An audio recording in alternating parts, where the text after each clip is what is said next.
Akatsuki was an ordinary loser who lived a boring life until he became a legendary vampire and fell for a mage sent to unalive him. But when they get attacked by demons who want his power, he feeds on her to become stronger, only for her to start thirsting after his vampire sausage. So he ends up clapping her every time he takes a bite.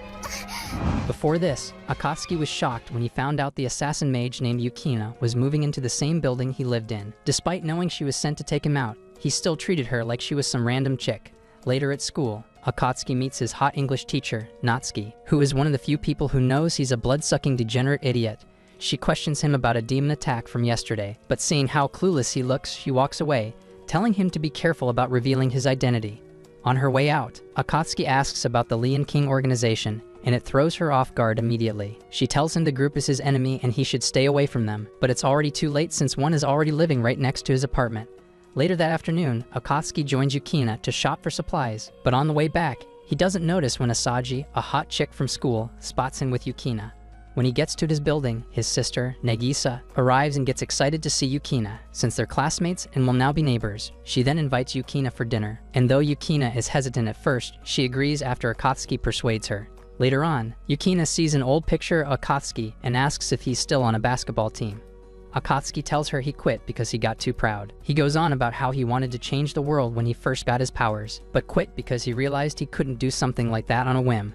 Deep down, he feels he's not cut out to be a vampire and wishes he could be done with it already, and his humility makes Yukina see him in a new light. After dinner, Akatsuki steps out to get supplies, only to bump into a dripping wet Yukina, fresh from the shower.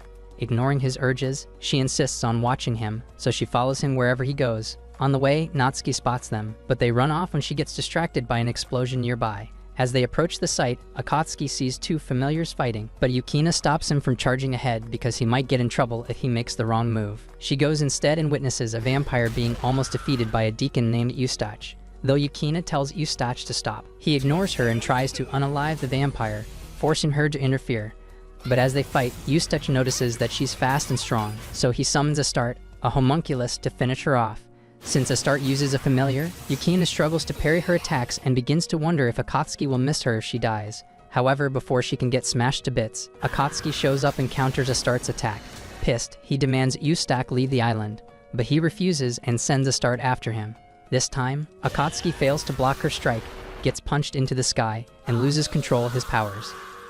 The following day, security operatives seize the site of yesterday's explosion, and a damage report is aired on the news. Since Akatsuki caused most of the damage, Yukina reminds him that he's an immortal Brokey, sneering that while most vampires spend millennia building empires, he'll be spending the next 1,000 years paying off a 50 billion debt. She then crashes out on him for going overboard yesterday, but she thanks him for saving her life. She promises to testify on his behalf so he doesn't get charged by her organization, but she fears there's no proof to back his self-defense claims. She then asks why he lost control last night, and he explains that it's because his familiars gave him the middle finger, since he hasn't pumped and drained any baddie yet. But before Yukina can ask why his familiars are freaky, Motoki, his classmate, shows up, so Akatsuki is forced to make up an excuse for her to leave. In class, Asaji asks Akatsuki about the girls he was with yesterday, but before she can get an answer, some dudes in class start begging Akatsuki to link them up with Yukina. However, they get jealous when Natsuki exposes him for sneaking out with Yukina last night, which also causes Asaji to tear the assignment she wrote for him. During break, Akatsuki and Yukina sit in Natsuki's office, where they're asked about yesterday's explosion. Natsuki notes that several other explosions have happened lately and forbids the couple from sneaking out at night until the culprit behind the blasts is found. After exiting her office, Yukina brings up Eustache, revealing that Akatsuki can clear his name if they can prove he's behind yesterday's explosion.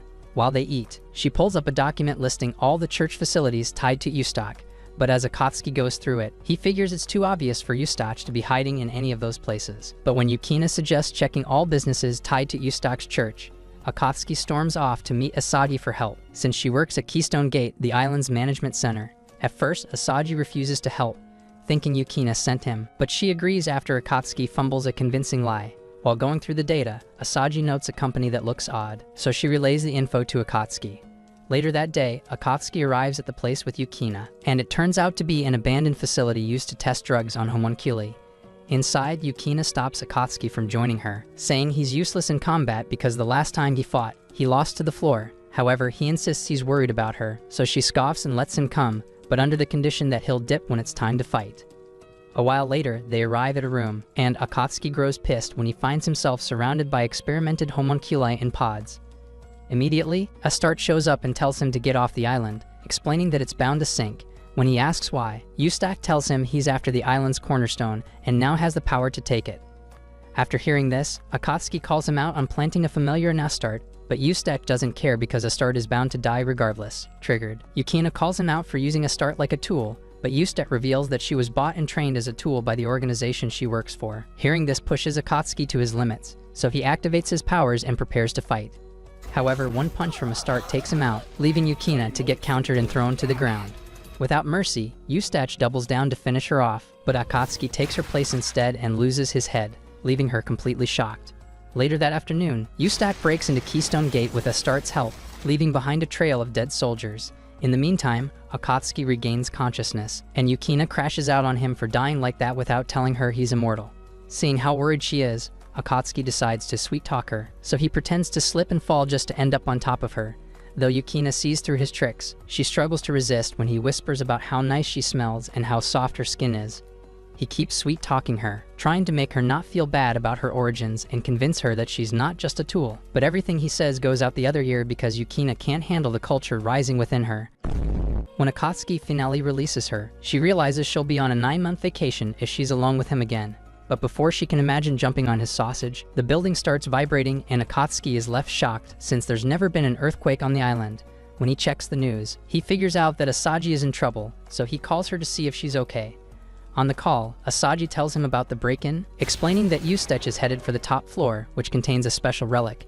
After Akatsuki gets the full info, he loses the zeal to fight because he thinks Eustache's actions are justified, but Yukina reminds him of the millions that will die if the island sinks. When she sees he's still having second thoughts, she slits her neck a bit and begs him to feed so he'll have enough power to fight. Back at Keystone Gate, Eustache arrives at the last floor and tears up when he sees the relic. However, when he orders Astarte to seize it, Akatsuki shows up with Yukina, and Eustache ends up giving them a history lesson about why he wants the relic back.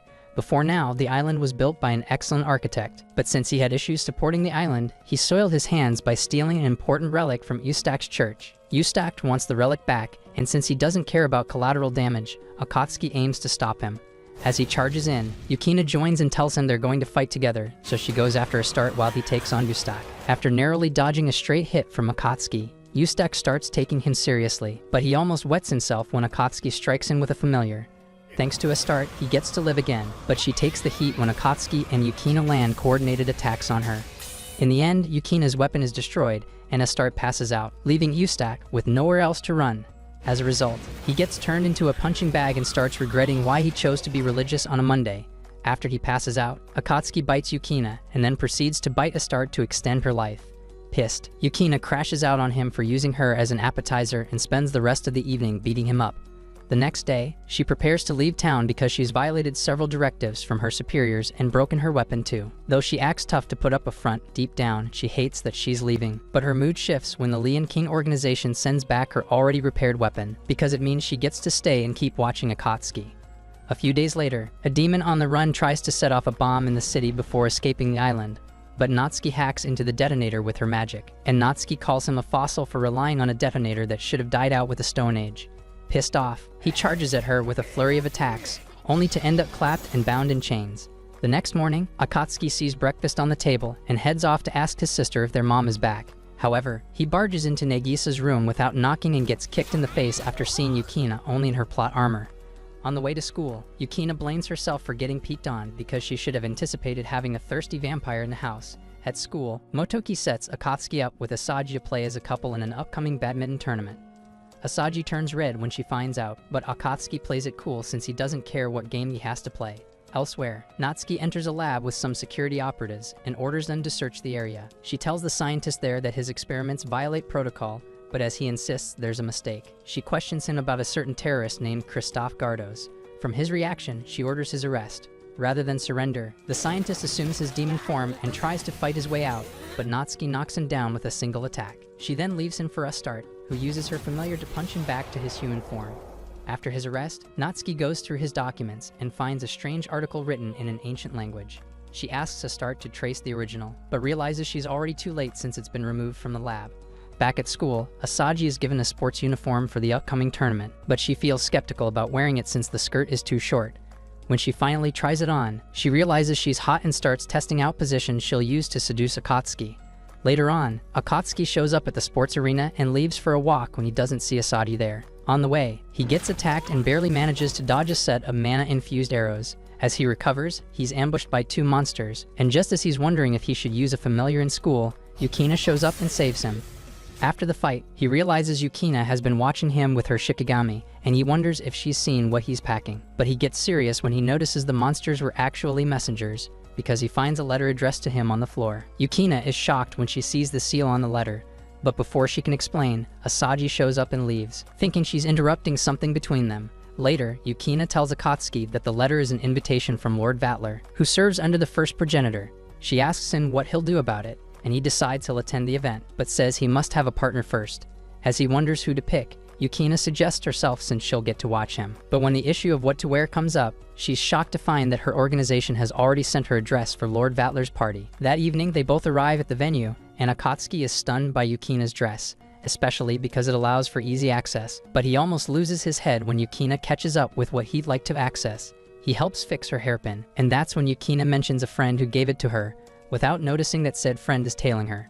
Once they board the boat, Akatsuki joins Yukina upstairs to find Lord Vatler, but as soon as they arrive, they're attacked by one of Vatler's familiars. Thankfully, Akatsuki reacts in time and saves Yukina from getting cooked, and that's when Lord Vatler finally shows up and apologizes for going overboard. He welcomes Akatsuki on board his ship and blows him a kiss, leaving Akatsuki wondering if he's on the right ship. However, he's attacked by Sayaka, Yukina's friend from the Lian King organization, who hates that he's gotten too close to Yukina. Curious, Akatsuki asks who she is, and after learning that she specializes in assassinations and hexes, he realizes she's the one behind the attack at school. In the meantime, Asaji chats with Motoki about Akatsuki's sneaky relationship with Yukina. Motoki feels Yukina has some dirt on Akatsuki and advises Asaji to use seduction as a way to get info out of him. But before Asaji can ask more, he ends the call and she whiles away time with a weird hacker's challenge she sees online.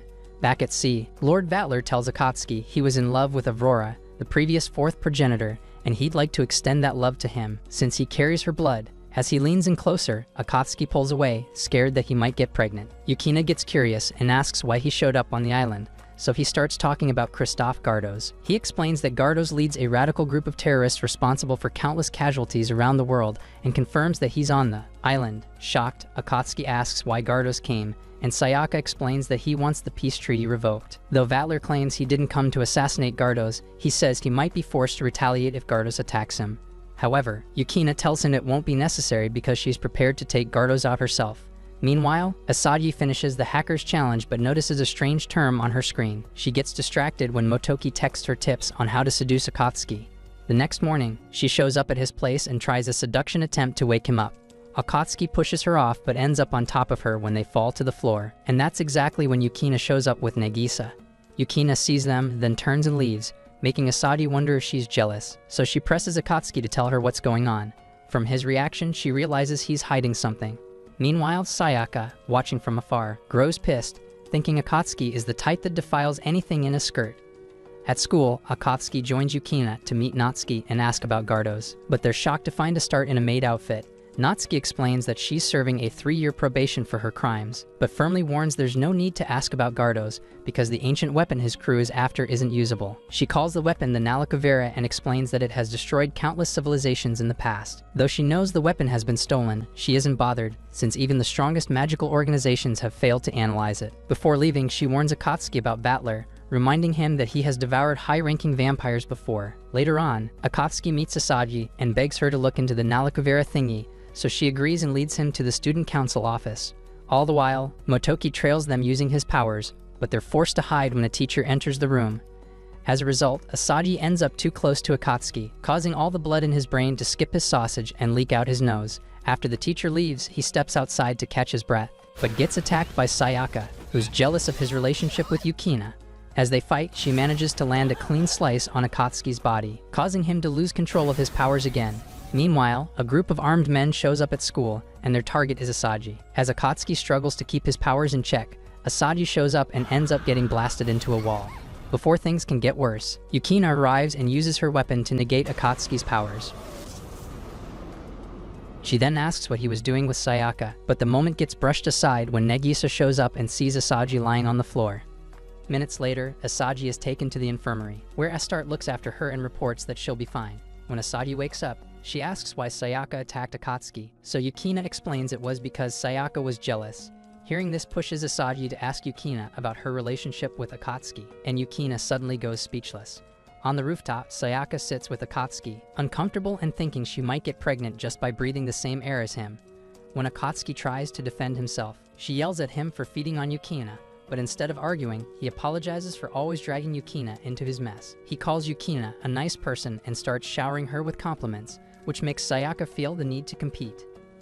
After going back and forth, Sayaka realizes Akatsuki is good with words, but she boasts that she's been the closest to him, showing off their childhood pictures. But just as she's about to blush from him calling her cute, intruders storm the building.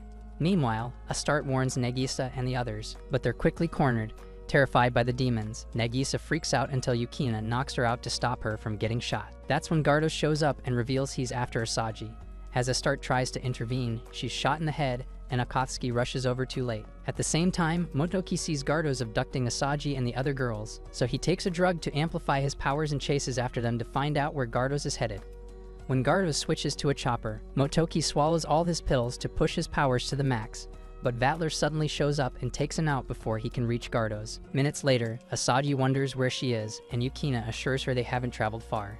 She then asks what's wrong with Nagisa, so Asaji explains that she almost died in a train accident caused by a demon, which is why she's so terrified of them.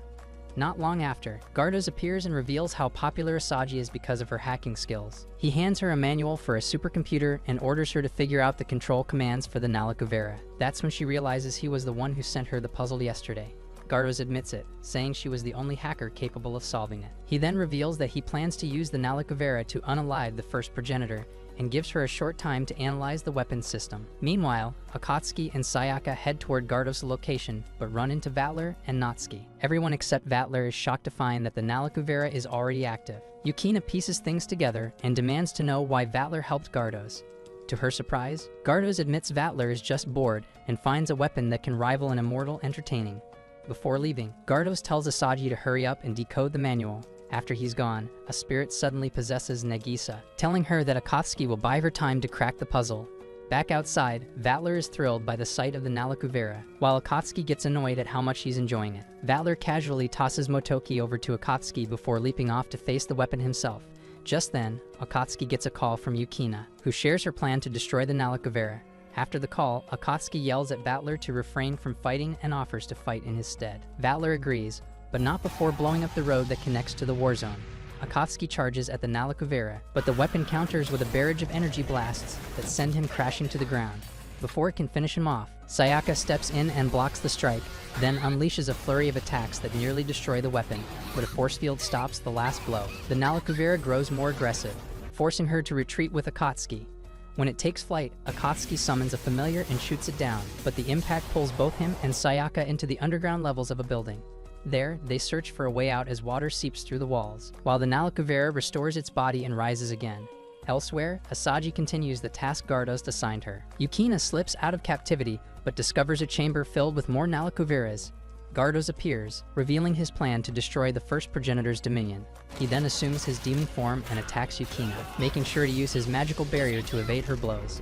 Their clash carries them to the rooftop, where she reclaims her weapon and severs his hand. Before she can finish him, Gardos' men arrive carrying Asaji and Nagisa, revealing his control over the Nalakuveras through Asaji's skill with the command tablet. Underground, Akatsuki suggests using a familiar to escape, so Sayaka offers her blood, which allows him to summon another familiar so powerful it draws Vatler's attention. Meanwhile, Natsuki eliminates the demons threatening Yukina and vows to protect Asaji and Nagisa. Still, Yukina insists on returning to Akatsuki's side as his observer. Although Natsuki respects her dedication, she warns that Akatsuki may no longer need her. Akatsuki sends out his familiar again to take on the Nalakuvera, but Gardos strikes from above in his jet and manages to wound it. Furious at the destruction, Akatsuki pushes back with everything he has, with Yukina and Sayaka fighting right by his side. The Nalakuveras quickly adjust to his attacks, shielding the mothership and even bringing back the one he had already destroyed. But before they run out of luck, Yukina recalls Asaji's plan, which was to plant a virus that could shut down the mothership for good. Sayaka volunteers for the mission while Akatsuki and Yukina draw fire. She unleashes her magic, stalling the Nalicuveras long enough for Yukina to slip in and plant the virus. Gardos makes a last-ditch attempt to escape, but Akatsuki intercepts him and knocks him out. The virus spreads through the mothership, shutting it down, and one by one, the Nalicuveras freeze, crumble, and finally collapse into stone. As the sun sets, the battlefield grows quiet. Meanwhile, a representative of the Lion King organization approaches Lord Valter. She delivers word that his request has been approved, handing him an official appointment letter. That evening, Akatsuki checks on Asaji to see how she's doing, only for her to kiss him when he leans in. A few days later, an aircraft comes under attack by a mysterious woman and a group of demons. One warrior aboard fights bravely with a glowing magical sword, holding them off for a time, but he gets defeated when a being of angelic powers appears before him. The next morning, as Akatsuki takes the train to school, he drifts back to the moment Asaji kissed him. Yukina notices he's distracted and presses him about what's on his mind. He refuses to tell her about the kiss, but reveals that Sayaka has been calling him consistently, even when she has nothing to say. Later in class, when Asaji shows up, she teases her about how she's been getting closer to Akatsuki lately. Stunned, Asaji quickly denies it, so her mates step aside to give her some room with Akatsuki. She asks Akatsuki if he's free after school, and when he says yes, she tells him to meet her in the art room. After classes, Akatsuki heads to the studio and is stunned when Asaji tells him to take off his clothes. He calms down when he realizes that she wants him to model for her, but something grows longer and harder than the drawing board when Asaji starts taking her clothes off. After he fumbles the biggest plot moment in all of anime, Asaji dresses him in a suit and takes a photo to use as a reference, but he flips the moment by snapping pictures of her. They end up laughing and taking selfies together, but the mood shifts when Asaji questions him about what he's been hiding. She offers to tell him what he'd like to know if he opens up, but as the tension rises, she ends the session, saying they'll continue next time. Around sunset, Akatsuki leaves, and Yukina corners him, admitting that she was watching his lovey-dovey moment with Asaji. Their talk drifts to Asagi's question, and Akatsuki wonders if it's finally time to share his secret. Yukina tells him the choice is his alone, and he smiles, wondering if he'll reveal his secret or not. While in deep thought, he spots a boy handing Nagisa a letter, and he starts thinking she's getting hit on. Later that evening, Sayaka calls to say she'll be traveling, but Akatsuki ends up fumbling a last-minute hook and clap session, thinking she only called to say goodbye. After the call, Akatsuki notices a distant blaze. From the flames, a masked angel rises, leaving behind the body another fallen angel. The next day, Akatsuki and Yukina check in on Nagisa. Nearby, her friend, Kanes, asks for help caring for stray cats, and when asked, she explains her unusual white hair is natural, hinting at her foreign roots. They follow her to an abandoned church filled with cats, a sight that excites Nagisa and even softens Akatsuki. Later that day, Natsuki meets Motoki, and they examine a girl lying in a lab, the fifth of her kind captured recently. Lord Valter arrives, explaining that her spirit had been devoured by her attacker. He also reveals that an airship from the Order of the Sacred Ring has gone missing, hinting at the royal family of Aldegir's involvement. Before leaving, Valter warns Natsuki not to involve Akatsuki because the enemy ahead is beyond him. Later that day, Akatsuki helps Kanes with her cat problem. Once he's done, Natsuki shows up and unexpectedly asks him to join her at night. Surprised, he agrees, and later that evening, he meets her at a high spot. Natsuki is dressed in a mage's robe, a start trails behind with a snack, and Yukina arrives as well, tasked with watching over Akatsuki. Natsuki brings up the email she sent earlier. She explains that the masked angelic beings are the ones behind the recent fires, and her goal is to capture them before more damage is done. Soon, Akatsuki notices two of the creatures fighting at a distance. To hide the battle from the public, Natsuki distracts the island with fireworks, then teleports everyone closer to the scene. Yukina tries to attack one of the angels head-on, but she's clapped and knocked down. Akatsuki summons one of his familiars, but even that isn't enough to finish the fight. Just as the angel turns to strike him, its opponent ambushes it, pins it down, and unalives it. The mask falls off, revealing Kanes. She looks entranced, and before flying away, she devours part of the fallen angel, leaving Akatsuki stunned. The next day, Akatsuki and Yukina head to Mega's craft, a company tied to industrial automata. Yukina has intel linking Kanes to her father, and they try to arrange a meeting. Instead, they're greeted by Beatrice Balser, a registered demon who tells them Kanes' father isn't on the island. She claims he's with Kanes at another facility and arranges transport for them. Later, a pilot flies Akatsuki and Yukina toward the new location. Yukina is tense from both the height and the rusty aircraft. Along the way, they talk about Kanes and her father, deciding they need to save her no matter what. When they arrive, the pilot quickly takes off, leaving them behind. Yukina realizes too late that it was a setup to lure Akatsuki away from Itogami. Frustrated, she blames herself for letting her guard down, while Akatsuki teases her about her fear of heights. They move through the forest, marking their path until they reach abandoned structures where they decide to rest for the night. Yukina spots bullet casings on the ground, a sign of a recent gunfight. Meanwhile, at an abandoned church, Sayaka encounters Motoki. He offers her information in exchange for something she knows about Akatsuki. Curious, she listens as Motoki reveals that Akatsuki and Yukina are together and uses his magic to track Asaji and Nagisa heading their way. When Nagisa arrives, she's upset to see Sayaka, while Asaji confronts her, remembering she was the last person she saw before losing consciousness back at school. Back on the island, Yukina cooks dinner for Akatsuki, and over the meal, he admits he's worried about his sister and regrets missing his meeting with Asaji at the art room, so Yukina calms him down, reminding him they'll figure things out. Later that night, Asaji manages to trace Akatsuki's location through her computer. Meanwhile, Akatsuki peeks at a white-haired girl bathing in a stream and is shocked at what she's packing. He mistakes the girl for Kane's and calls out to her, but the urge to bless her with his holy essence takes over, and by the time he regains himself, the girl is gone. Yukina arrives, and Akatsuki explains that he saw someone who looked like Kane's, only older and more mature. He gives Yukina his jacket to keep her warm, and they continue searching through the woods. Soon, Akatsuki spots a ship approaching and thinks they'll be rescued, but Yukina points out the Magus Craft logo. Armed men disembark and head toward them. Yukina attacks first, cutting them down one by one, but more forces surround them. Before he can summon a familiar, a magical shot wipes out the enemies. On a nearby cliff, they meet the same girl Akatsuki saw earlier. She introduces herself as Folia, the princess of Aldagir, and reveals that the attackers are not humans but automata. More automata advance, and Akatsuki releases his familiar, destroying them. Folia praises his strength, recognizing him as the fourth progenitor.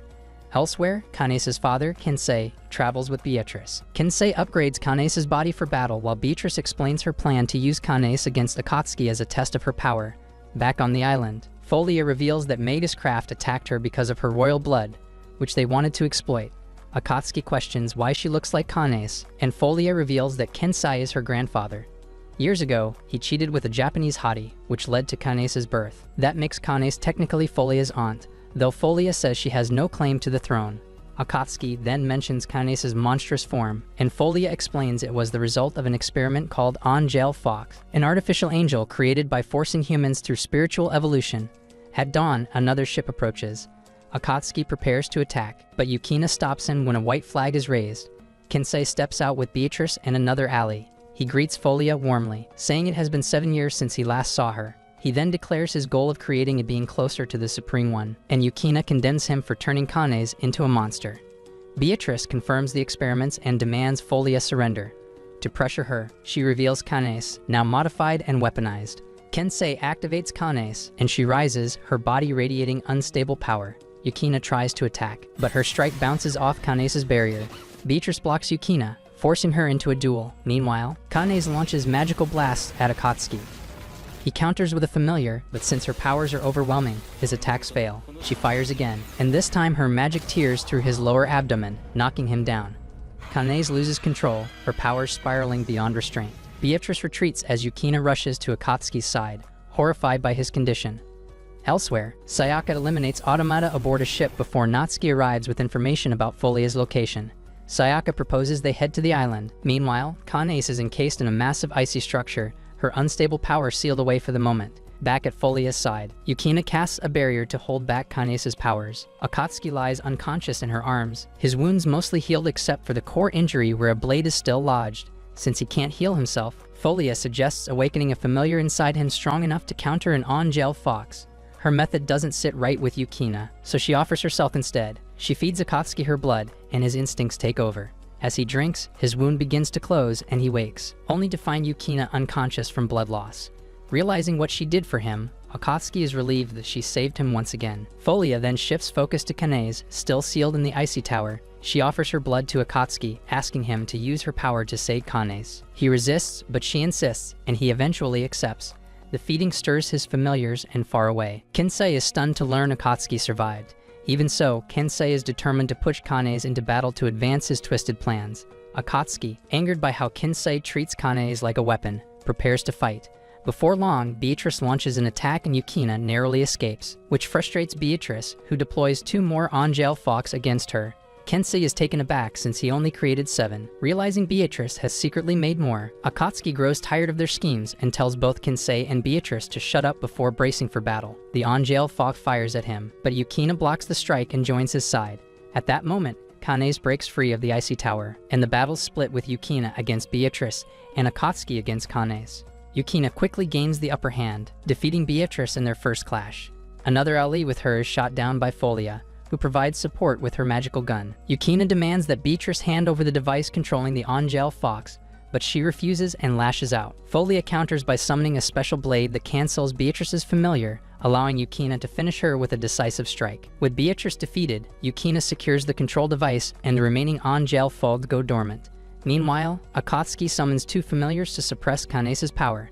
They succeed briefly, but Kanes rises again. Yukina, confident the battle is theirs, fires her spear in a way that disrupts Kanes's magic barrier. Akatsuki's familiars seize the chance to drain the rest of her energy, and she finally collapses unconscious into Folia's arms. With Kane safe, Akatsuki walks to Kensei but chooses to spare him, leaving Kensei stunned. Natsuki and Sayaka soon arrive on the island as Kanes regains consciousness, back to her normal self. Later, Kensei sits restrained in a cell speaking with Motoki. He reveals that 4 progenitors should not exist, but Motoki cuts him off, saying his skills will still be useful to his organization.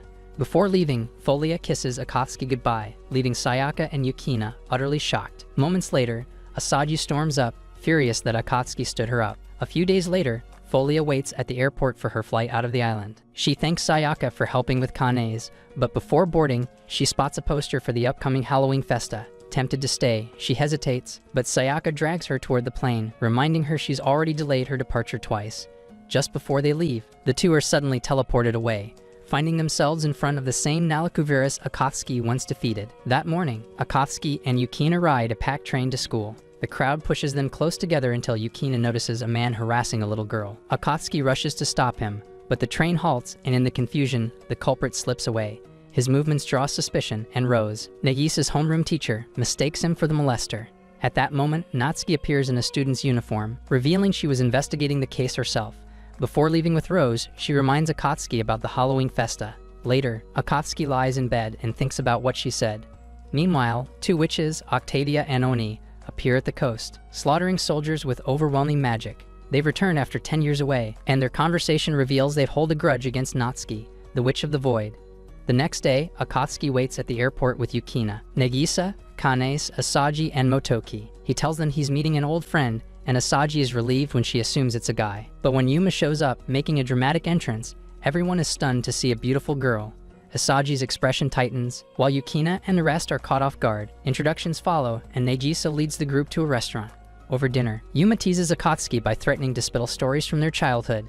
He warns her not to, while Motoki eagerly eggs her on. After eating, they move to the top floor of the building for a view of the city. Yukina struggles with the height, and Akatsuki offers her his hand. Watching closely, Yuma asks him privately if he's dating Yukina, noting how close they seem. He denies it, but their conversation is cut short by a call from Sayaka. Folia briefly takes the phone, then Sayaka explains what happened at the airport. At the same time, Asaji and Motoki both receive urgent calls and excuse themselves. Soon after, Astarte appears with grim news that Natsuki is missing. Yukina realizes Natsuki likely foresaw this, leaving instructions for Astarte to protect Kanes. That evening, Astarte stays in Yukina's apartment while Akatsuki heads home with Yuma. There, Yuma teases him about his closeness to Yukina, saying they even share the same scent. Later, when Akatsuki opens his bathroom door, he finds himself in Yukina's apartment bathroom, where Kanes and Astarte are. Shocked, he retreats and explains to Yukina what happened. She realizes distortions are forming around the island's space, which might explain Natsuki's disappearance. That night, back in his apartment, Yuma startles Akatsuki, making him drop a glass and cut his hand. She treats the wound, and he notices the witch costume she plans to wear for the festa. The mood shifts as she leans close, kisses him, and in that moment, a mysterious knight appears behind her. Akatsuki blacks out, and when he wakes, he realizes he's inside Yuma's body. Later that morning, Akatsuki shows up at Yukina's house, planning to tell her about being stuck in Yuma's body. But the girls are relaxed around him, which only makes him more uneasy. Meanwhile, Asaji finishes a system check and finds nothing threatening in the island's defenses, but Mogwai, her Temu Jarvis flags, strange malfunctions, and other distortions. Asaji digs deeper and uncovers data on the Witch of Notaria, a high-ranking member of the Library. a criminal organization. She recalls reports of Library members escaping 2 days ago and starts connecting the dots. Back at Yukina's place, Akatsuki convinces Yukina, Astarte, and Kanes that it's really him trapped in Yuma's body by answering questions only he would know. Yukina wonders where his real body is, but he has no answer. He does mention the night he saw behind Yuma when she kissed him. Elsewhere, Sayaka wakes up in a strange place with Folia beside her.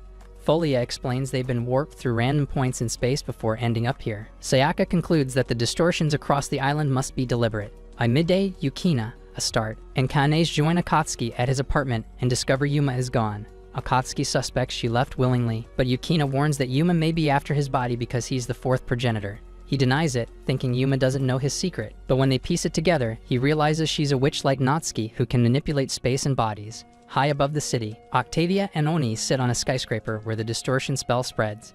Lord Vatler suddenly appears, mocking their plan. Octavia reaches for her grimoire, but Yuma arrives in Akatsuki's body and snatches it. Vatler quickly notices she isn't Akatsuki. She introduces herself as Yuma, daughter of Aya, the Witch of Noteria. Asagi finishes patching the island's firewalls and collapses asleep at her desk.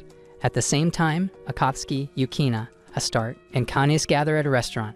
Frustrated about their lack of progress, Akatsuki wonders if Yukina's spear could break Yuma's spell. She warns it would be fatal, so instead, they discuss targeting Akatsuki's stolen body. Kanes and the others reassure him, trying to keep his spirits up. Back with Vatler, Yuma admits she took Akatsuki's body to free her mother from the Demon District's prison barrier, along with other legendary criminals trapped inside. Vatler, amused at the thought of fighting stronger opponents, decides to let her proceed. Yuma begins her ritual, and Yukina senses the magic signature from the restaurant. She and Akatsuki rush out, but stepping through the door warps them to another location. Meanwhile, military choppers close in on Yuma's position, ordering her to stop. Octavia casually wipes them out with a spell. On the ground, Akatsuki grows impatient as every attempt to reach her location twists space again. Just then, Asagi sends him coordinates through Motoki and Mogwai, giving him the shortcut he needs. Determined, Akatsuki charges forward with Yukina right behind him. Memories flash of when he and Yuma first met as kids, when she helped him retrieve a hat for Nagisa. But the reunion now is nothing like then. Standing before Yuma, Akatsuki locks eyes with her, ready for what comes next. Long ago, when Yuma was still a child, a man told her the truth about her existence. Her mother, Aya, had been imprisoned in a demon district far to the east, which is a realm of eternal exile, sealed away from the human world. Yuma was created to break Aya free, and she wondered even then what would happen to her once her role was fulfilled. In the present, Akatsuki shouts at Yuma to return his body, but she ignores him, her grimoire leading her closer to the prison's barrier. Lord Vatler mocks Akatsuki's helpless state, then casually reveals that Yuma's true goal is to shatter the prison seal. Yukina reacts in shock, already understanding the disaster that would follow if the barrier breaks. Vatler vanishes soon after, leaving Octavia to restrain Akatsuki and Yukina with her magic.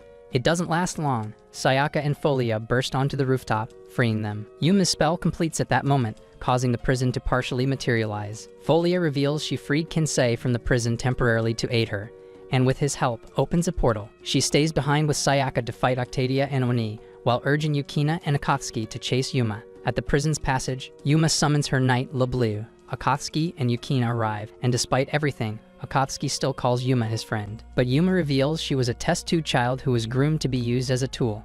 Using LeBleu, she channels the power of one of Akatsuki's familiars to finish materializing the prison. The strain nearly overwhelms her, but she presses on. Stepping inside, within, she finds Natsuki unconscious, bound to a chair. When Akatsuki and Yukina catch up, they're shaken. Yuma explains the truth that Natsuki has been trapped here for 10 years. The Natsuki on the island has only been a magical duplicate, and if Natsuki is taken out, the entire prison will collapse, freeing Aya and countless other criminals. Akatsuki argues desperately, trying to convince Yuma that she's more than a tool. She listens, but still orders LeBleu to strike Natsuki. Yukina intercepts the attack in time, saving her. Outside, Sayaka and Folia battle Octavia's vines. Working together, they destroy them, ending the fight and placing the witches in custody. Inside the prison, Yukina clashes with LeBleu and defeats him. She then raises her spear against Yuma, determined to return Akatsuki's body. Akatsuki saves Natsuki from falling debris, but Yuma refuses to give up. With no other choice, Yukina charges her weapon, but hesitates at the last moment. Fearing Akatsuki's body won't survive, Akatsuki steps in, placing his hands over hers, and together they strike. The blow pierces LeBleu's armor and runs through Yuma's chest. A surge of magic erupts, and Yuma's soul returns to her true body. At the same time, Sayaka and Folia finish their battle, binding Octavia and Oni in cuffs. Back at the prison, Yukina's strike spares Akatsuki's life. She aimed to miss his heart all along, Yuma awakens, broken and in tears over her failed mission, but Akatsuki comforts her, telling her she's free at last. Then, Natsuki stirs. Akatsuki is stunned, relieved to see her awake. But before they can catch their breath, LeBlue, acting on Aya's hidden will, drives his blade through both Yuma and Natsuki. Akatsuki screams in horror, rushing to Natsuki's side as she teeters on the brink of death. Natsuki's weakened state makes the prison barrier tremble. Watching from afar, Lord Vatler suddenly gets attacked by a familiar. He blocks in time, but when the smoke clears, he sees Nagisa. She isn't herself because one of Aurora's familiars is controlling her. She overwhelms Vatler, slams him into a wall, and warns him that nothing is over before walking away. Vatler's body is torn apart, but he laughs as it rapidly heals. Nagisa later meets a mysterious woman in a hidden alley. The woman thanks the familiar for protecting Nagisa before releasing her, restoring her to normal. Inside the prison, Akatsuki, Yukina, and Yuma are suddenly teleported to another area. Akatsuki suspects Yuma, but she insists it was Natsuki's doing. That evening, Asagi walks the streets when a girl suddenly calls her mother. Shocked, Asagi denies it because she hasn't been clapped yet. Back at the prison, Akatsuki witnesses Aya, Yuma's mother, emerge as the barrier completes its form. Aya strips Yuma of the power she once granted her and takes control of LeBlue, leaving Yuma in pain. Furious, Akatsuki grabs her, but stops short of unleashing his progenitor powers when Aya warns him about the one maintaining the barrier. She reveals she robbed Natsuki of both her memories and her years as a witch. She's sealed her, and now all that's left is to find and unalive her. Several legendary criminals appear, pledging support to Aya, but when one attacks another, the weaker one is pulled back into the prison by its barrier system. The inmates declare that unaliving Natsuki will secure their freedom, so one lunges at Akatsuki, but Yukina blocks the strike, with Sayaka arriving to back them up. She quickly tells them to get in her vehicle. Carrying Yuma, they retreat. On the road, Akatsuki wonders how to save Yuma. He finally admits there's one person who might help his mother, Maimori. Meanwhile, Asagi eats dinner with the girl who called her mother. The child doesn't remember anything, but she resembles a young Natsuki. When Asagi mentions the name Minamiya Natsuki, the girl breaks down in tears. Asagi decides to name her Sana. Not long after, Akatsuki, Yukina, and Sayaka arrive at Maimori's research facility. Maimori, head of the company's medical division and a certified magic physician, greets them wearing a Halloween mask. She's also revealed to be the same woman who met Nagisa earlier in the alley. Happy to see her son, she welcomes them inside. Yuma lies unconscious on Maimori's couch as she's examined. Maimori explains that Yuma's body is collapsing since her link to LeBlue was severed. If her magic keeps leaking, she won't survive. But Maimori is confident she can stabilize her. Before leaving the room, she advises Akatsuki to patch up his own wounds, somehow already aware he's injured. Meanwhile, Nagisa is still upset at Sayaka, drags her aside to settle their grudge. Back with Akatsuki, he prepares to treat his wound when Sayaka returns. She explains she put Nagisa under a spell to keep her from interfering. Looking at Akatsuki's injury, she realizes it won't heal because it was caused by Yukina's weapon. Offering herself, she tells him to feed on her, but Yukina walks in and misunderstands the scene. The tension spikes, Akatsuki grows dizzy, and he collapses. Later that night, Asagi and Sana watch the city's Halloween parade. On their way back, a strange man notices them and smiles as if he's finally found his target. At the school's rooftop, 2 librarians from Squad 3 show up to detain Aya and confiscate the Dark Oath grimoire, but she uses it to get rid of them. Later that night, during Halloween, Akatsuki learns that Yuma's life isn't threatened. But to recover, she'll need to rely on a powerful witch equal in strength to Aya. Unfortunately, Natsuki, who once fitted such description, is nowhere to be found, so they make up their mind to look for her, and the only person capable of pulling such a task is Asagi. As they brainstorm where Asagi might be, they see her on the TV holding a child who looks like Natsuki, and conclude that Natsuki must have reverted to a younger version of herself after losing her powers. Quickly, Akatsuki contacts Asagi and informs her about Natsuki's lookalike. But as they converse, an old geezer spirit summoner shows up demanding Natsuki. After seeing him manifest his powers, Asagi runs off with Natsuki, and through Mogwai, she learns the old man is Killiga, a monster from the gorilla force that implanted a fire spirit in his own body to unalive enemies more effectively. Quickly, she orders Mogwai to calculate their route and give her access to the controls. Meanwhile, as Akatsuki and the girls hurry towards the Keystone Gate, Akatsuki learns from Yukina that Natsuki teleported to Asagi at the Keystone Gate, deeming her the safest person to be within that location. But before she could get to her, Natsuki turned into a child and lost her memory. During that time, Killiga chases after Asagi and Natsuki and melts through the barricade, poised to stop him. At one point, Asagi tries to get rid of him with water, but he shows up persistently like a cockroach. He charges at them, but Estart shows up and smacks him away like a bug. He tries to attack again, but Estart devours his spirit energy and sends him back to the prison barrier. Estart then informs her that she's looking for Natsuki, and the girl close to her matches her despite being so young. Suddenly, a lady called Gijalola shows up, revealing that Natsuki got smaller because of a curse. Meanwhile, at the Saikai Academy, Mega, a convict who escaped from the prison barrier, identifies the Dark Oath Grimoire with Aya. Curious, he asks her why she didn't tell the other inmates about the key and the program she stole from Natsuki, but she shoots back by asking if he came for a share of the decode program. He replies that he only wanted to see what she's up to while the others are distracted by Natsuki. Meanwhile, Akatsuki gets stuck when his vehicle runs out of fuel, so Yukina frees a nearby bike for him and gives him a bit of her blood before he takes off. At entrance E, Gigliola, one of the escaped convicts, demands that Asaji hand over the little girl, but Asaji refuses. When Gigliola moves to attack, Vatler appears, eager for a fight. She quickly realizes he intends to hunt down all the escaped inmates, so she goes after him, but he wipes out her forces with ease. Believing she's gained the upper hand, she binds his familiar, only for Vatler to obliterate it and gruesomely lash her with his snakes until she's sent back into the prison barrier. Akatsuki shows up later than expected, blaming the delay on bad traffic, and Vatler suggests keeping Natsuki aboard his ship. Naturally, Akatsuki and Asaji go along. Meanwhile, back at school, Aya learns that Mega is tied to the Lion King organization and reveals her plan to copy the original Dark Oath Grimoire from Natsuki's missing memories. Over at the hospital, Yuma finally opens her eyes. Upon boarding the boat, Akatsuki contacts Yukina and Sayaka to warn them about Vatler's plans, but they tell him they can't board his ship, though they'll get as close as they can. Inside, Kira takes Akatsuki to a pool for a soak, only for 5 hotties to show up, offering to wash his back and drown him in their plots. While fending them off, he learns they're actually hostages who want to be filled with his cursed energy. Thankfully, Asaji arrives, but seeing her curves sends all the blood from his brain to somewhere else. Later, after putting Natsuki to bed, Akatsuki and Asaji bicker like cats and dogs. Not long after, Natsuki wakes with another personality and begins restoring her memories. Meanwhile, Sayaka spies on them through the window, waiting by the seaport with Yukina, when Vatler suddenly appears, taunting her with the idea of getting rid of Akatsuki. Yukina immediately bristles like a mother hen, but a group of inmates surrounds them before she can act. Back on the ship, Mogwai appears on the TV, pleading for Asaji's help to slow the negation spreading through the school. He warns how ugly things will get if it continues, but before a deal can be struck, the boat shudders with a violent tremor. Natsuki then informs them that one of the escaped inmates is trying to break into the vessel. Suddenly, Vatler crashes into the room, battered like a rag doll. Conflicted, Akatsuki wonders if he's really fit to take on Brut, a former mercenary of the Western European Church. But before he can move, Vatler steps up, unleashing his familiar, only for Brut to slice through it with ease. Thrilled by the challenge, Vatler summons even more serpents, and he grows more excited to fight. Outside, as the girls prepare to board the ship, another inmate blocks their path. Sayaka takes him on, sending Yukina ahead to find Akatsuki. Meanwhile, Vatler continues his battle inside as Akatsuki flees with Asaji.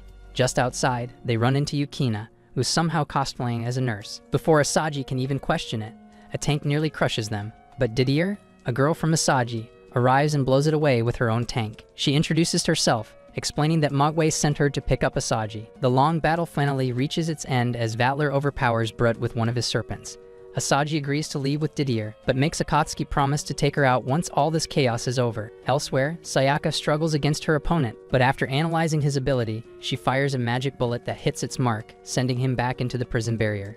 Just as the others regroup, Oya appears like a final boss, strips Sayaka's weapon of its magic, and effortlessly extinguishes Akatsuki's familiar, then stabs him. When Yukina tries to strike back, Aya traps her in place, seizes Natsuki, and vanishes without a trace. Yukina sees a confrontation between Natsuki and Aya and wonders if she's in Natsuki's dream, but Aya tells her it might be hers. Suddenly, Yukina finds herself in her classroom. Meanwhile, Sayaka frantically brainstorms on ways to get Akatsuki healed, but fails to come up with any. She flashes him her plot armor to get his blood pumping, but his sausage refuses to obey her. Thankfully, Yuma shows up thanks to her Akatsuki finder, and after seeing Sayaka about to get down with it, she offers to join in. At the same time, Yukina sees her friends show up, but after watching them act like everything is fine, she concludes that she's dreaming. She wakes up shortly after and confirms from Aya that the Dark Oath Grimoire is simply a bootleg Infinite Tsukuyomi. Back at the clinic, Yuma cuts herself and offers Akatsuki her blood to kickstart his vampire powers. Immediately, he regains them. He takes some of hers before preying on the flustered girl beside him. Shortly after, he checks the wound on his body and complains because it hasn't healed, but then a memory from Aurora flashes into his mind, and she scolds him. With that, he summons his fourth familiar, Natracinerius, which forms a mist around the island. Meanwhile, Aya waffles to Yukina about how wrong the world is, and she'd like to change it even at the cost of a lot of lives. But Yukina refuses to agree with her. Suddenly, Akatsuki summons his third familiar, which frees Yukina and Natsuki from their cages. Sayaka and Yuma arrive shortly, and Yukina rescues Natsuki from her cage. Annoyed, Akatsuki vows to take on Aya alone, but Yukina joins him. Aya reminds them it's her world and summons copies of the captured inmates, but Akatsuki wipes them out with a roar from his third familiar. Ada tries to block the attack with a barrier, but Yukina shatters it with her spear.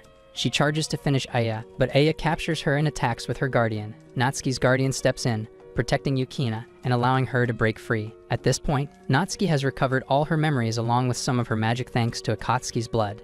Natsuki seals the grimoire and binds Aya's familiar, then chants a spell that lets Yuma take control of it, leaving Aya without support. Aya turns into a demon to fight back, but Yukina tells Akatsuki her spear can not only negate magic, but restore the world. Akatsuki summons Regulus Aurum to help, stunning Aya, and Yukina strikes her down with her spear, reverting her demon form. Meanwhile, Mega seizes Fangzan from the Demon District Museum, and Paper Noise fails to stop him. On top of the school, Natsuki thanks her students for helping take down Aya.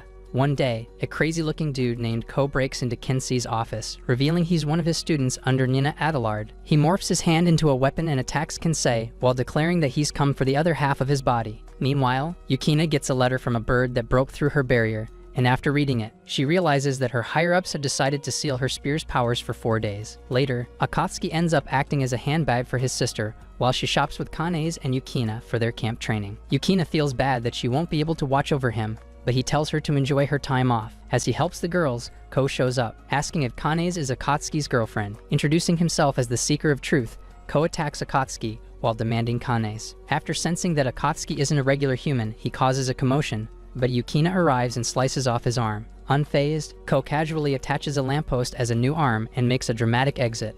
Later, Akatsuki visits Natsuki's office but finds only Astarte, from whom he learns about homunculi. He then meets Asagi at the cafeteria to investigate Adelard's monastery, but finds the data erased, raising her suspicions. Asagi tries to flirt with him now that the juniors are going to camp, but he turns her down, asking her to cover for him while he skips school. He joins her in the woods, but Natsuki spots them and scolds them. After hearing them out, Natsuki informs them that Kinsey was attacked. Akatsuki identifies the culprit and asks if there's anything he can do, but Natsuki just promises they'll have to take supplementary classes for ditching. After school, Yukina takes Akatsuki to a red light district. As his mind reels over his first time, she orders him to close his eyes, and when he opens them, they find themselves inside the Lian King organization. They are greeted by a talking cat and a Sayaka look-alike. Meanwhile, in the monastery, Ko demonstrates the power of Wiseman's blood to his superior, who had saved him from near-death years ago. The boss marvels at its power and plans to use it for revenge. Inside the organization's office, the cat confiscates Yukina's spear, giving her a brief reprieve from watching over Akatsuki, though she wishes she could continue. The cat thanks Akatsuki for saving Aurora and taking care of Yukina. Suddenly, Asagi calls him, asking if he spotted her earrings that fell earlier while ditching class. Realizing she's close to the monastery, Akatsuki pleads with her to get away, promising to get her anything she wants. But Asagi, a maiden in love, fantasizes about jumping on his sausage. Unfortunately, Ko, who has been experimenting with the Wiseman Man and summoning Nina Adelard, spots Asagi. Nina slashes her and escapes, and before passing out, Asagi apologizes to Akatsuki. Akatsuki loses it after spotting Asagi's lifeless body, but Yukina warns him not to destroy the island or else his sister will get caught up. Suddenly, Ko returns and makes fun of Asagi's corpse. Immediately, Akatsuki throws a fit, so Ko attacks him, but Yukina negates his powers, giving room for Akatsuki's punch to land. Surprisingly, Ko gets up, and they see he's morphing his body. Yukina guesses that it's Wiseman's blood and instantly pushes Akatsuki to avoid his attacks. She tells Akatsuki what they're up against, so he summons Almason Mercury, and it devours the enemy. Moments later, Asagi gets up like she's covered in paint, and Akatsuki laughs upon seeing that she's okay. Later that night, the police arrive at the monastery, and the students walk home. On their way, Yukina goes to give a detailed report, while Asagi follows Akatsuki home since it's late. Upon getting to his place, she has a shower but then notices a red crystal between her plots. Right after that, she feels dizzy and collapses. Meanwhile, Akatsuki, who tries to process the whole day, sees Asagi in full glory, talking to him like a stranger and calling him a vampire. He gets a nosebleed and asks her to wear clothes, and to his surprise, she transforms some flowers into a towel, calling the act alchemy. The alter ego introduces herself as Nina, the Wiseman's blood embedded in Asagi. After learning that she healed Asagi, Akatsuki thanks her. He then apologizes for unaliving Ko, but Nina tells him that Ko is still alive. Meanwhile, Ko tries to slip into Natsuki's building, but she catches him like a rat. Still unfazed, he tries to attack her, but she lets Astarte handle it. After being kneaded like flour, Ko's silver core is picked up. Back at Akatsuki's place, he learns that Nina doesn't know Ko's motive, but she promises to leave Asagi after recovering the wise man's blood. Akatsuki warns her not to chatter to avoid being discovered. They go to the living room, and Nina nearly blows her cover by asking about Kanes from Nagisa. Later that night, on the outskirts of the city, Ko speaks to his staff, assuring them that the dummy core in Asagi should have matured and will eventually show up. The next morning, after the girls set out for their camp training, Asagi freaks out upon seeing herself in Akatsuki's bed. He quickly calms her down, assuring her that nothing happened because it couldn't fit, and to his surprise, she was immediately disappointed. Suddenly, her personality switches, and Nina tells him that the wise man's blood is moving. Meanwhile, at the harbor, Motoki informs his team about the target's movement, but the call line is hijacked by Mogwai. After the soldiers try freezing their target, Ko shows up, so they spray guns at him, but the intensity heats the liquid metal, causing it to trigger a chain reaction. Nina and Akatsuki shortly arrive at the port, and she tells him the ultimate objective of alchemy, which is to become a perfect human. Meanwhile, Nagisa and her friends are aboard a ship heading to an island, but Kanes and Yukina spot a strange figure in the sea heading to their ship. Moments later, Ko takes over the ship's control room, but notices his body falling apart. Meanwhile, Yukina tells Nagisa to go ahead, using it as an excuse to assess her own senses. Akatsuki follows Nina around the harbor and finds some bones belonging to victims of the monastery incident. She recollects her memories and removes her core from Asagi. Yukina meets Kanes in the car park while tracing the source of their unease. Suddenly, Ko appears and Kanes remembers that he attacked the monastery in the past. She runs off, but Ko hurls a vehicle at Yukina before disappearing. Back at the harbor, Nina emerges from the dead bones, taking Asagi's form. Seconds later, Natsuki arrives and briefs them on where the wise man's blood is headed. Akatsuki begs her to teleport him to the ship, but she says it's too far, instead taking them to Folia's airship. Before leaving, Sayaka and the cat hand him Yukina's spear to return to her. At the ship, Ko corners Kanes, intending to use her as a medium, but she tells him she remembers him and that Wiseman has deceived him. Angry, Ko insists he wants Wiseman to restore his lost body, but Kanes' questions trigger an identity crisis. Denying reality, he charges at her, only for Yukina to parry his attack like the final boss in a cheap action game. Ko instantly creates several clones to overwhelm her, but a missile strikes the ship, knocking them back. Afterwards, Akatsuki hands Yukina her spear and introduces Nina. Yukina cuts down Ko's attacks while Akatsuki devours the liquid metal with his familiar. Nina informs Ko that he's been used, and Wiseman mocks them, revealing he's after the minerals in the sea. He grows gigantic and fires an attack, which Akatsuki offsets, but moments later, they discover he has been petrified, and Nina explains he sacrificed himself to protect everyone. Struck by reality, Yukina cries, but Nagisa's alter ego appears, icing everything for a moment and praising Akatsuki for protecting her vessel. She kisses him, activating his new familiar. Yukina fulfills her role as a blood donor, and Akatsuki seemingly one-shots Wiseman. The creature returns, healed, but this time Akatsuki declares he'll win. Yukina faces Ko while Akatsuki summons his familiars to take down Wiseman. She easily parries all of Ko's attacks, and as she breaks through his barrier, Ko realizes that to be human is to want to become one. She then erases his existence. The giant Wiseman struggles to understand why puny creatures would challenge him, but Akatsuki summons a familiar that instantly grabs Wiseman and reverses events until he ceases to exist. After saving the day, Yukina offers Akatsuki a free service. Later, Nina shows up tiny, having gathered the remnants of Wiseman's blood to survive. Yukina vows not to leave Akatsuki's side again, noting that he's always causing trouble. Yukina wakes up wondering what she was about to say to Akatsuki, who has already left. On their way to school, she asks him what he'd do if she left him, but he tells her it would make things easier. Offended, she gets off the train, and he tries to explain, but she refuses to listen. During sports, she recalls what he said and out of frustration, perfectly clears the high jump. Later, her teacher asks her to hand out forms to her classmates, and before releasing her, inquires about her plans. While changing in the locker room, Yukina broods over the question, but suddenly a Shikigami appears and knocks her out. Meanwhile, Vatler inspects a dilapidated site, noting a dragon vein and suddenly senses a massive atmospheric change, which excites him. The following day, Akatsuki notices Yukina acting strangely on his way to school and tries to check on her. Her behavior persists, so Natsuki attempts to scold her and senses something off. Yukina continues fangirling over her seniors before running off with a nosebleed. Back at the excavation site, the wave persists, and Vatler sends a familiar down the hole. A giant dragon appears, and Vatler marvels like a psychopath while Sayaka prepares to fight. The creature vanishes into thin air. Later at school, Akatsuki catches up to Yukina and realizes she isn't the original. As he tries to learn more, the real Yukina appears with her spear to confront the imposter. The duo demands her motive, but the giant dragon appears overhead. As the imposter tries to warn them, the dragon attacks her from behind with its teleporting tail, then strikes Akatsuki, draining much of his energy. When he tries to summon a familiar, Yukina stops him. She fights the dragon, matching its speed, but when she tries to break its barrier, her spear breaks. With her guard open, the dragon targets her, but the imposter summons her spear to fend it off. After chasing it away, she explains that she followed the beast to the island. Akatsuki immediately asks who she is, but Natsuki interrupts, claiming she is looking after her. Akatsuki consoles Yukina, who is visibly shaken by the loss of her spear. Later that day, she packs up and receives a letter from her organization requesting its return. Asaji tries to stabilize the island currents and floats, but she experiences a lot of setbacks. Meanwhile, Sayaka informs them of Vatler's findings about the dragon. While she tries to get more information out of Yukina, Sayaka sees she's been acting off, and when she tries checking what's wrong, Akatsuki's mind sinks so low that Sayaka scolds him. Suddenly, Yukina tells them that she's been called back and will be leaving that afternoon. She blames herself for destroying one of the organization's relics and going against their creed by helping Akatsuki attain his true form. Unable to hold back her tears, she runs off. Meanwhile, as her other variant prepares a summoning ritual at the top of a building, Sayaka asks Akatsuki what he plans to do. But after seeing him sulk and give up on Yukina, she gives him a reality check, telling him to do what is right. After slapping some sense into him, he dashes towards the airport, but suddenly sees airstrikes, attacking the dragon. Instantly, he calls Asaji, and she tells him to get off the island within the next 30 minutes. Seeing that she's made up her mind to stall until a lot of people get off, Akatsuki refuses to listen to her, and the fact that he cares for her makes her heart ache. So she tries to confess to him, but the telephone line cuts off.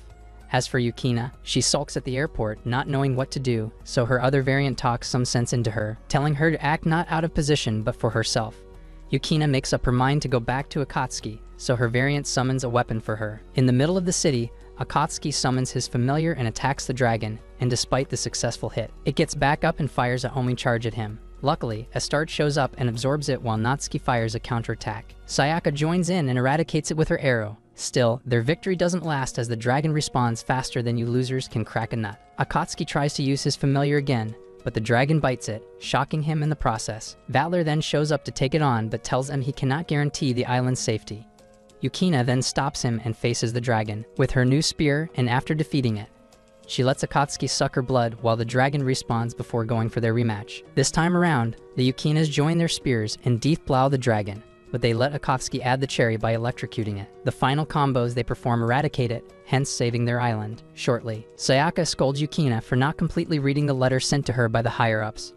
The message is for her to return for a medical checkup. Flustered, Yukina scolds Akatsuki, blaming him for wishing she were away. Suddenly, light shines under the imposter's feet, and she reveals that her time is up. Before vanishing, she calls Yukina her mom. Later, the city life returns to its normal state, and Yukina continues monitoring Akatsuki like a plague. That brings us to the end of today's video. If you've watched up to this point, let's confuse the fake anime watchers by commenting on who is the hottest baddie in the recap. Make sure to subscribe if you're new to the channel, and give me 10 likes so I'll post unplotted. Also, if you're into anime recaps like this, check out the next video with lots of hand lotion. Peace.